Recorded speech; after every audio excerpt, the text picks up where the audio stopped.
आज उस स्टोरी से शुरू करेंगे जिसकी ना देश में बहुत ज्यादा चर्चा हो रही है, बहुत ज्यादा चर्चा है। उत्तराखंड में मुसलमानों के पलायन की बहुत डिबेट हो रही है, बहुत शोर मचा हुआ है। लेकिन आज हम मुस्लिम पलायन के शोर पर समाचार और दुष्प्रचार का फर्क आपको बताएंगे। सच क्या है यह आज आप जानेंगे। आज देश में इस बात पर बहुत शोर मचा हुआ है कि उत्तराखंड में मुस्लिमों का पलायन हो रहा है। लेकिन क्या आप जानते हैं इस पलायन का असली सच क्या है? क्यों हो रहा है पलायन? क्या कुछ और वजह भी तो नहीं है?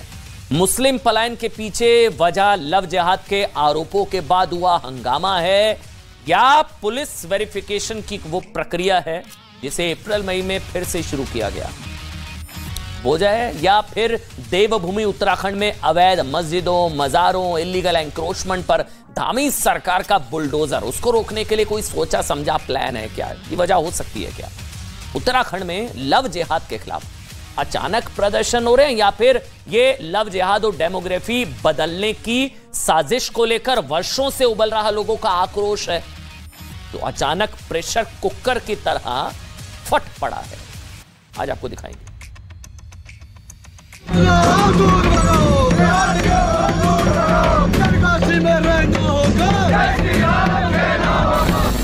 एक आदमी की सजा पूरी सोसाइटी को नहीं होनी चाहिए। पहली बात, कानून और लॉ एंड ऑर्डर को मेंटेन करना गवर्नमेंटों का और एजेंसियों का काम है। उत्तराखंड के अंदर किसी तरह का कुसंस्कृति, कुप्रचार और कुधर्म स्वीकार नहीं किया जाएगा।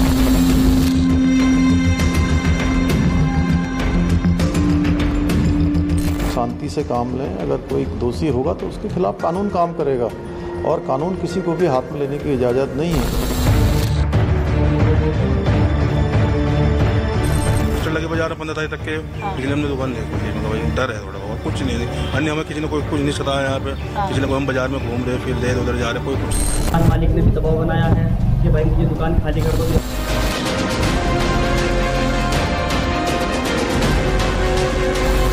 जरूरी है कि प्रधानमंत्री जल्द से जल्द वहां एक्शन ले। ये देश किसी के बाप का नहीं है, सबका है। सत्यापन हुआ है में जिनके पास कागज नहीं थे वो लोग भाग के जा रहे हैं, तो उस पे हिंदू संगठनों का या हिंदू लोगों का कोई लेना देना नहीं है। सत्यापन की प्रक्रिया शुरू हुई है। हमें ऐसा लगता है कि लोग अपने आप ही छोड़ के जा रहे हैं।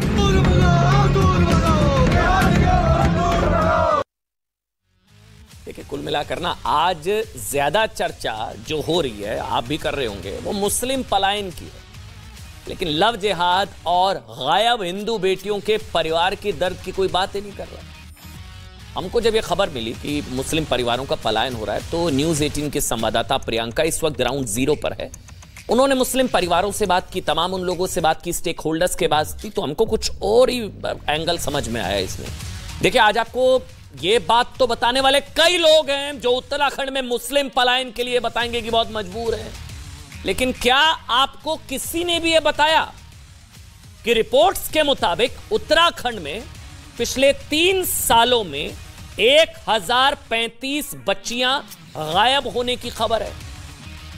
अलग अलग जिलों में बच्चियों की गुमशुदगी की सैकड़ों कंप्लेंट्स दर्ज हो चुकी है। समझ रहे हैं आप? 3 साल में 1035 बच्चियां गायब। मतलब अगर वैसे देखें तो हर साल करीब कितनी हो गई? 350। हर साल तकरीबन 350। मतलब औसतन उत्तराखंड में पिछले 3 साल में हर दिन एक बच्ची गायब हो रही है। किसी ने आपको बताया ये? मतलब जिनको मुस्लिम पलायन पर बहुत दर्द हो रहा है ना, वैसे तो मुस्लिम भाई खुद कह रहे हैं कि हमको ना कोई सताया गया है, हम तो कहीं शिफ्ट हो रहे हैं, हमारा अपना घर है, हम वहां शिफ्ट हो रहे हैं। खैर छोड़िए वो सब। लेकिन आप इस चीज को समझिए, जिनको मुस्लिम पलायन पर बहुत दर्द हो रहा है ना, हिंदुओं की महापंचायत से जिनको लोकतंत्र खतरे में नजर आ रहा है ना, बड़े बड़े नेताओं के बयान आ रहे हैं, उनमें से किसी एक ने भी गायब हिंदू बच्चियों के परिवारों के दर्द को लेकर एक शब्द कहा? आपको ये बताया गया होगा ना कि उत्तराखंड में ऐसी स्थिति बना दी गई है जिसकी वजह से मुसलमानों पर शक किया जा रहा है। लेकिन क्या आपको बताया गया कि पिछले 20 दिनों के अंदर लव जिहाद के 46 केस सामने आ चुके हैं? ये तो बताया नहीं। तो गायब कर दिया ना फैक्ट। देखिए आप कहानी समझिए, 15 मुस्लिम परिवारों का पलायन और 20 दिन में 46 लव जिहाद के केस, 3 साल में 1000 करीब बच्चियां जो है वो गायब है। 20 दिनों के अंदर लव जिहाद के 46 केस सामने आ चुके हैं और 2022 के मुकाबले 2023 में लव जिहाद के मामले करीब करीब 2 गुने बढ़ गए हैं।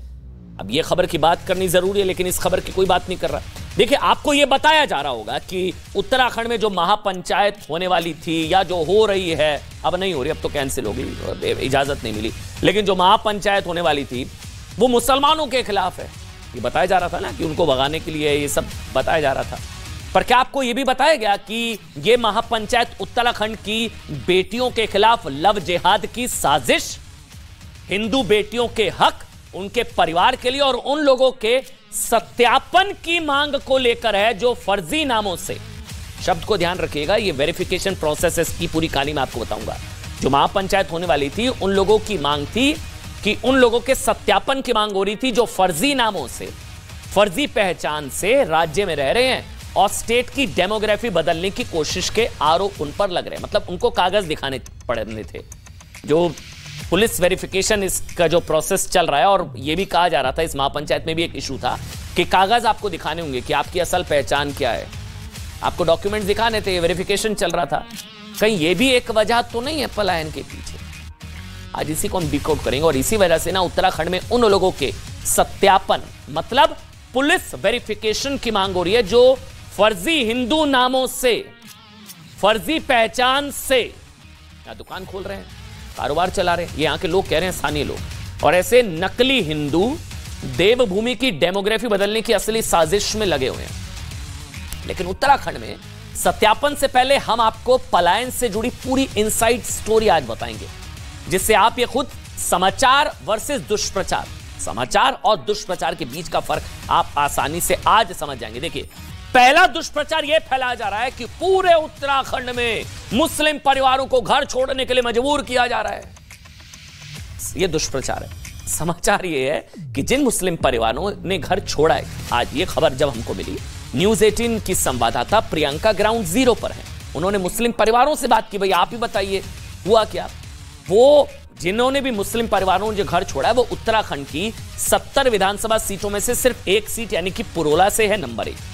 दूसरा दुष्प्रचार यह फैलाया जा रहा है कि पुरोला में सभी मुसलमानों को घर छोड़ने के लिए मजबूर कर दिया गया, जबकि समाचार यह है कि करीब 1.5 लाख की आबादी वाले पुरोला में 42 मुस्लिम परिवार हैं और इसमें से कुछ मुस्लिम परिवार जो हैं वो छोड़कर गए हैं, लेकिन उनकी भी अपनी वजह है कि उनका अपना घर हो गया, वो किराए पर रहते थे, वो कहीं इधर गए, उनकी भी वजह। मैं आपको खुद मुस्लिम परिवार आज आपको कहानी बताएंगे जो दुष्प्रचार फैला रहे हैं ना, फेक न्यूज। लेकिन सभी मुस्लिम परिवारों के घर छोड़ने की वजह कोई दबाव नहीं है। मुस्लिम परिवार कुछ शादी में गए हैं, कुछ किराए का मकान छोड़कर अपने मकानों में गए हैं और कुछ दबाव की वजह से अस्थायी तौर पर घर छोड़कर गए हैं, क्योंकि माहौल थोड़ा सा टेंस्ड है, इसमें कोई डाउट नहीं। इसलिए पुरोला के जिन मुस्लिम परिवारों के सारे पूरे देश में ये दुष्प्रचार किया जा रहा है ना कि उत्तराखंड में तो मुसलमानों को घर छोड़ने के लिए मजबूर किया जा रहा है, परेशान किया जा रहा है। इनमें से एक नहीं बोलता जब हिंदुओं का पलायन होता है। कैराना से लेकर कहां का पलायन हुआ था ना हिंदुओं का, किसी एक ने मुंह खोला था। आज दर्द हो रहा है, बहुत दर्द हो रहा है। हिंदू बेटियों पर भी तो बोलिए ना भाई। सबसे पहले आपको उन परिवार, ऐसा करते हैं परिवारों की बात आपको सबसे पहले सुना देते हैं। अगर आपको हम पर भरोसा नहीं हो रहा है, कुछ लोगों को जो इकोसिस्टम है, जो लॉबी है ना, जो भड़काने में लगा हुआ दुष्प्रचार कर रहा है ना, वो वैसे भी आए हैं इस विवाद में कूदे हैं। ऐसा करते हैं उन परिवारों की सबसे पहले बात आपको सुना देते हैं, क्योंकि ये लोग मुस्लिम पलायन की खबर की फर्स्ट हैंड रिपोर्ट दे सकते हैं भाई, है ना। या तो हम, कुछ लोगों के लिए हो सकता है हम झूठ बोल रहे होंगे या जो नेता भड़का रहे हैं वो झूठ, लेकिन ये परिवार तो झूठ नहीं बोलेंगे ना। इसके बाद आपको बताएंगे कि उत्तराखंड में क्या लोगों के पलायन की एक बड़ी वजह सत्यापन या पुलिस वेरिफिकेशन की वजह तो नहीं है, लेकिन पहले काम करिए मुस्लिम परिवारों को सुन लीजिए, क्या उन पर दबाव था, उनको परेशान, एक बार सुन लीजिए एक बार। कुछ किसी कोई कॉल नहीं थी बंद करने के लिए, हाँ। कुछ नहीं, हमने कॉल नहीं बंद कर दी थी, बस जुलूस निकला था ना, हाँ। तब उन्हें बंद कर दी थी। अच्छा। उसके बाद पोस्टर लगे बाजार में 15 तारीख तक के, हाँ। इसलिए हमने दुकान नहीं खोली। मगर भाई डर है थोड़ा बहुत, कुछ नहीं। अन्य हमें किसी ने कोई कुछ नहीं सताया यहाँ पे, हाँ। किसी ने कोई हम बाजार में घूम रहे फिर ले उधर जा रहे, कोई कुछ नहीं कर रहा, कोई किसी ने कुछ नहीं बोला। जबकि सपोर्ट कर रहे हैं, अगर फाइनेंशियल सपोर्ट चाहिए तो वो भी कर रहे हैं, किसी चीज के लिए मना नहीं कर रहे हैं। हमको किसी ने धमकाया, ऐसा कुछ नहीं है। भाई ये शॉप्स बंद है, कारोबार बंद है, इस चक्कर से थोड़ा आदमी परेशान रहता है। सत्यापन हुआ है मैम, जिनके पास कागज नहीं थे वो लोग भाग के जा रहे हैं, उस पे हिंदू संगठनों का या हिंदू लोगों का कोई लेना देना नहीं है।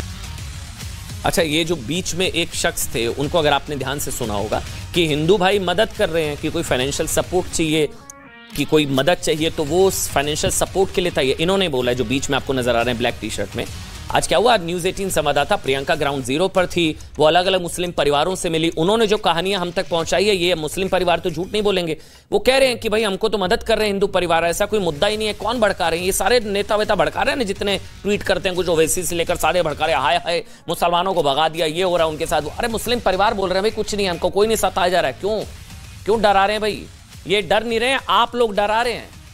सच ये है कि कुछ मुस्लिम परिवारों ने यह कहकर घर छोड़ा कि उत्तराखंड के पुरोला में स्थिति ठीक नहीं है, थोड़ी सी टेंस है, लेकिन अस्थायी तौर पर। लेकिन सच ये भी है कि न्यूज़ 18 इंडिया के ग्राउंड रिपोर्ट में कुछ मुस्लिम परिवारों ने यह भी कहा है कि उन पर घर छोड़ने का कोई दबाव ही नहीं है। मुस्लिम परिवारों ने ही हमें बताया कि घर छोड़ने वाले कुछ लोग या तो किराए के मकान छोड़कर अपने खरीदे मकानों में चले गए हैं, और लोग फेक न्यूज फैला रहे हैं, घर छोड़ा, बवाल मचाया हुआ देश में, और अस्थायी रूप से रिश्तेदारों से मिलने गए हैं। दिल का ताड़ बना दिया कुछ लोगों ने। इसलिए सवाल यह कि क्या इक्का दुक्का है कुछ मुस्लिम परिवारों के पलायन को, उत्तराखंड का मुस्लिम पलायन कांड किसने बना दिया, कैसे बना दिया, और क्या इसके पीछे उत्तराखंड में लव जिहाद की भयानक स्थिति को दबाने की कोशिश है? क्योंकि अब चर्चा क्या है, देखिए ना, अब चर्चा क्या, मुस्लिम पलायन, मुस्लिम पलायन, मुस्लिम पलायन। अब चर्चा हिंदू बेटियों के गायब होने, लव जिहाद का जो वायरस है उससे ज्यादा किसकी हो रही है? पलायन की हो रही है। क्या पलायन की खबर को बढ़ा चढ़ाकर दिखाकर उत्तराखंड में डेमोग्राफी चेंज का जो रियल इशू है, क्या उसको डाइवर्ट किया जा रहा है?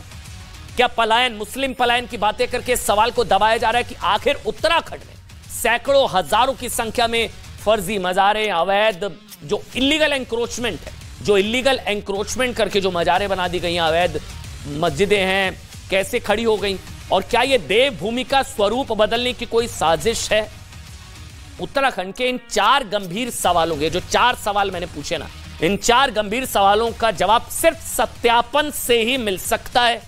सत्यापन समझ गए ना? सत्यापन होता है पुलिस वेरिफिकेशन, जिसमें आपको वेरीफाई करना पड़ेगा, भाई कागज दिखाने पड़ेंगे, मतलब कागज नहीं दिखाएंगे क्या, कागज तो दिखाने पड़ेंगे ना भाई, अब कागज दिखाने पड़ेंगे। सत्यापन से ही पता चल सकता है ना भाई कि देवभूमि में जितने भी लोग बाहरी राज्यों से आकर रह रहे हैं, उनके असली नाम क्या है, असली मकसद क्या है। सत्यापन से, पुलिस वेरिफिकेशन से ही पता लगेगा कि उत्तराखंड में बाहरी राज्यों से आए लोगों में कितने असली नाम और पहचान के साथ रह रहे हैं। ये तो जरूरी है ना, ये तो उत्तराखंड के लोग स्वागत कर रहे हैं और डर ही नहीं है कि लोगों को। कितने लोग फर्जी नाम और फर्जी पहचान के व्यापार से जुड़े हुए हैं। उत्तराखंड में ना लंबे वक्त से मांग हो रही है ये असल इशू समझिए आप। पलायन इशू जो बनाया जा रहा, बड़ा इशू क्या है मैं आपको बताता हूं। बड़े लंबे वक्त से मांग हो रही है कि भाई बाहरी राज्यों से आए लोगों का सत्यापन किया जाए। ये वहां के लोगों की शिकायत है कि वो नाम बदलकर, पहचान बदलकर कुछ लोग रहते हैं, हिंदू बच्चियां लगातार गायब हो रही हैं, ये बहुत बड़ा इशू है, लव जिहाद का मुद्दा है। अब ये सत्यापन से ही होगा ना, तो लगातार मांग हो रही है। हुआ ये कि पिछले साल दिसंबर में भी ये सत्यापन की प्रक्रिया शुरू की गई थी, फिर बीच में रोक दी गई थी। अब हुआ ये कि अभी अप्रैल मई में बताया जा रहा है, वैसे 30 मई डेट बताई गई है कि 30 मई से राज्य में सत्यापन अभियान बहुत कड़ाई से शुरू कर दिया गया। 30 मई से शुरू हो गया, तारीख मत भूलिएगा, आगे बताऊंगा इस तारीख के पीछे की वजह। 30 मई इस सत्यापन अभियान की बड़ी वजह राज्य में लव जिहाद के बढ़ते केस भी है। पता तो लगे कौन जो है असली नाम से रह रहा है, कौन दूसरे नाम से रह रहा है, पता लगे भाई, दुकान किसी और नाम से खोली हुई है। 2023 में ना सिर्फ 4 महीने में लव जिहाद के 48 केसेस दर्ज हो चुके हैं। 4 महीने में 48, 12 4 जा 48, मतलब 12 महीने 12। इसके अलावा खुद मुख्यमंत्री पुष्कर सिंह धामी ने भी कहा है कि राज्य में संदिग्ध लोग हैं। ये पुष्कर सिंह धामी कह रहे हैं, जो स्थिति को मतलब शांति भंग करने की वो लगातार कोशिश कर रहे हैं। ऐसे संदिग्ध लोगों की जानकारी जुटाने के लिए पुलिस वेरिफिकेशन सत्यापन अभियान चलाया जा रहा है। मुख्यमंत्री ने यह भी कहा था कि प्रदेश में आबादी की स्थिति में नियंत्रण, मतलब अनियंत्रण दिखाई दे रहा है। डेमोग्राफिक इंबैलेंस हो गया अचानक से, सडन। ये डेमोग्राफिक इंबैलेंस होता है जब एक वर्ग की अचानक से बढ़ रही है और एक वर्ग की अचानक से घट रही है, तो इसको डेमोग्राफिक इंबैलेंस कहते हैं, जनसांख्यिकी असंतुलन। इसलिए सरकार डेमोग्राफी में बदलाव के आंकड़े भी जुटा रही है। अच्छा, एक ध्यान देने योग्य तथ्य यह भी है, मैंने आपको तारीख क्या बताई थी, 30 मई। 30 मई को राज्य में कड़ाई से सत्यापन अभियान चलाने की बात कही गई। ठीक, इसी तारीख के आसपास उत्तराखंड के पुरोला में मुस्लिम समुदाय के पलायन की भी बात कही गई। सत्यापन, मुस्लिम पलायन, कोई लिंक तो नहीं? हम तो ये सवाल पूछ रहे हैं, कुछ लोग तो कह रहे हैं, हमने ग्राउंड रिपोर्ट आपको दिखाई है। इस पूरी घटना का आधार क्या था? 26 मई को जब पुरोला में एक हिंदू व्यापारी की नाबालिग बच्ची का अपहरण हुआ और अपहरण का आरोप एक मुस्लिम समेत 2 लोगों पर लगा। ये तो आप जानते ही होंगे, उत्तराखंड में एक नाबालिग बच्ची का अपहरण हुआ था, मुस्लिम समेत 2 लोगों पर आरोप लगा था। इसके बाद से हिंदू संगठनों ने पुरोला में प्रदर्शन किया। ये 26 तारीख थी, 26 मई, और 30 मई को सत्यापन वाली डिमांड आई कि सत्यापन शुरू हो रहा है, और उसी के आसपास पलायन की खबरें अचानक से आने लगी। तो असल वजह क्या है? कहीं सत्यापन तो नहीं है, पुलिस वेरिफिकेशन, मतलब जिनको कागज नहीं दिखाने वही घर खाली करके जा रहे हैं, छोड़कर जा रहे हैं? ये सवाल है, हो सकता है ये हो, हमें नहीं पता, ये भी एक हो सकती है, पॉसिबिलिटी है। मुस्लिम समुदाय की दुकानों को, मतलब पोस्टर लगाए गए कि लव जिहादियों को सूचित किया जाता है कि वो 15 जून से पहले अपनी दुकानें खाली कर दें। ये सब हुआ। 26 मई को यह घटना हुई, जिसके बाद प्रदर्शन शुरू हुए, लेकिन कई मुसलमानों का पलायन 30 मई के बाद हुआ, जब सरकार ने पूरे राज्य में संदिग्ध लोगों के खिलाफ कड़ाई से सत्यापन अभियान चलाने का आदेश दिया। 30 मई, भूलिएगा नहीं, सत्यापन, और उसी के आसपास पलायन की अचानक से खबरें आने लगी कि घर बार छोड़कर जा रहे हैं, या तो कागज नहीं दिखाएंगे, जिनको नहीं दिखाने थे संभवतः वही पुरोला से वही शायद परिवार कुछ छोड़कर जा रहे होंगे, कुछ की दूसरी वजह है। बस इसी के बाद सत्यापन की खबर दब गई और पूरे देश में क्या हुआ? पलायन, पलायन, पलायन, पलायन। इसलिए सवाल उठ रहे हैं कि कहीं पुलिस वेरिफिकेशन भी एक वजह तो नहीं है मुस्लिम पलायन के पीछे? देश किसी के बाप का नहीं है, सबका है। 15 जून तक बाहर चले जाएं, ये बिल्कुल गैर कानूनी है, ये गलत है, और हमारा जो संविधान है, कॉन्स्टिट्यूशन ऑफ इंडिया, उसके खिलाफ है। इसलिए वो नहीं निकाल सकते, ना हम वहाँ के मुसलमानों को निकलने देंगे। किसी एक आदमी की सजा पूरी सोसाइटी को नहीं होनी चाहिए। पहली बात, कानून और लॉ एंड ऑर्डर को मेंटेन करना गवर्नमेंटों का और एजेंसियों का काम है। उनको अपने काम को पूरी ताकत के साथ और ईमानदारी के साथ निभाना चाहिए। अगर निभाने में फेल होते हैं तो ये देश का फेलियर है, बहुत बड़ा फेलियर होगा। अच्छा, उत्तराखंड में जो कल महापंचायत होनी थी ना, उसकी भी 2 ही प्रमुख मांगे थी। पहली, संदिग्ध लोगों के खिलाफ कड़ाई से सत्यापन अभियान, पता तो लगे कौन असली नाम से ले रहा है, कौन नाम बदलकर, जिससे लव जिहादियों की पहचान हो सके, यही महापंचायत की मांग थी। और दूसरी, उत्तराखंड में तेजी से बदलती डेमोग्राफी को रोकने की मांग थी। हालांकि कल होने वाली महापंचायत को अनुमति नहीं दी गई है, लेकिन हिंदू संगठनों का कहना है कि कल हर हाल में महापंचायत होगी। अब आपको बताते हैं कि उत्तराखंड में डेमोग्राफी चेंज की बातें क्यों कही जा रही है, कि अचानक से इतना उबाल ये हो क्यों गया, अचानक है क्या? देखिए, उत्तराखंड का गठन 2020 में हुआ था और 2001 की जनगणना में उत्तराखंड की मुस्लिम आबादी 12% थी, मगर 2011 की जनगणना में मुस्लिम आबादी 14% हो गई। अनुमान है इस तरह की कि 2021 आते आते उत्तराखंड की मुस्लिम आबादी 18% भी हो सकती है। उत्तराखंड के कुछ जिलों में तो मुस्लिम आबादी की वजह से डेमोग्राफी खतरनाक तरीके से बदली है, डेमोग्राफिक इंबैलेंस बहुत तेजी से हुआ है। जिस हरिद्वार को देश की धर्म नगरी कहा जाता है ना, हरिद्वार, कितनी मुस्लिम पॉपुलेशन है वहां, सोचिए, 35% से ज्यादा हो चुकी है। इसके अलावा देहरादून और उधम सिंह नगर में भी असामान्य ढंग से मुस्लिम आबादी बढ़ी है। इसके अलावा उत्तराखंड में हजारों एकड़ वन भूमि पर भी अचानक सैकड़ों धार्मिक स्ट्रक्चर खड़े हो गए। आप देख रहे हैं ना, धामी जी का बुलडोजर चल रहा है अब, इलीगल जो स्ट्रक्चर्स हैं, जिनमें ज्यादातर मजारें और अवैध ढंग से बनाई गई मस्जिदें हैं, कुछ मंदिर भी हैं वैसे, ये भी आपको बता दें, उन पर भी बुलडोजर चल रहा है इक्वली, क्योंकि इसमें धर्म नहीं देखा जा रहा है। अवैध धार्मिक स्ट्रक्चरों के खिलाफ धामी सरकार लगातार बुलडोजर अभियान चला रही है। ताजा आंकड़ों के मुताबिक प्रदेश भर में अब तक 440 मजार और 45 मंदिर भी तोड़े जा चुके हैं। अब खबर यह भी है कि उत्तराखंड में रोहिंग्या मुसलमान भी तेजी से बढ़ रहे हैं, जो न सिर्फ उत्तराखंड बल्कि देश की सुरक्षा और संप्रभुता के लिए बहुत बड़ा डेंजर है। वैसे तो उधर बंगाल में तो रोहिंग्याओं को ओबीसी में आरक्षण की भी कोशिश हो रही है, एनसीबीसी की रिपोर्ट, खैर छोड़िए। इसलिए उत्तराखंड में अब हर घुसपैठिए के सत्यापन की मांग हो रही है। सत्यापन से क्या होगा? होगा यह कि जिनके पास कागज नहीं है, कागज तो दिखाने पड़ेंगे ना भाई, अब जिनके पास कागज नहीं होंगे उन्हें पलायन करना पड़ेगा। सत्यापन की प्रक्रिया शुरू हुई है। हमें ऐसा लगता है कि लोग अपने आप ही छोड़ के जा रहे हैं। इसका कुछ न कुछ तो वजह होगी। हो सकता है इनके पास फॉर्मेलिटीज ना हो, पूरी कागज पत्र ना हो, इसका कई कारण हो सकते हैं। बाद बाकी यहाँ पे ऐसा कोई माहौल नहीं है, नहीं किसी ने किसी को मारा है, ना धमकाया है। सत्यापन हुआ है मैम, जिनके पास कागज नहीं थे वो लोग भाग के जा रहे हैं, तो उस पर हिंदू संगठनों का या हिंदू लोगों का कोई लेना देना नहीं है। जो यहाँ अवैध रूप से रह रहे हैं, व्यापार की आड़ में इस प्रकार के कारनामों को अंजाम दे रहे हैं, अगर वो लोग भाग रहे हैं तो उस पर हिंदू का कोई दोष नहीं है। ये तो जिहादी किस्म के जो लोग हैं उन लोगों को भड़का रहे हैं और सोशल मीडिया के माध्यम से अनाप शनाप बयानबाजी कर रहे हैं।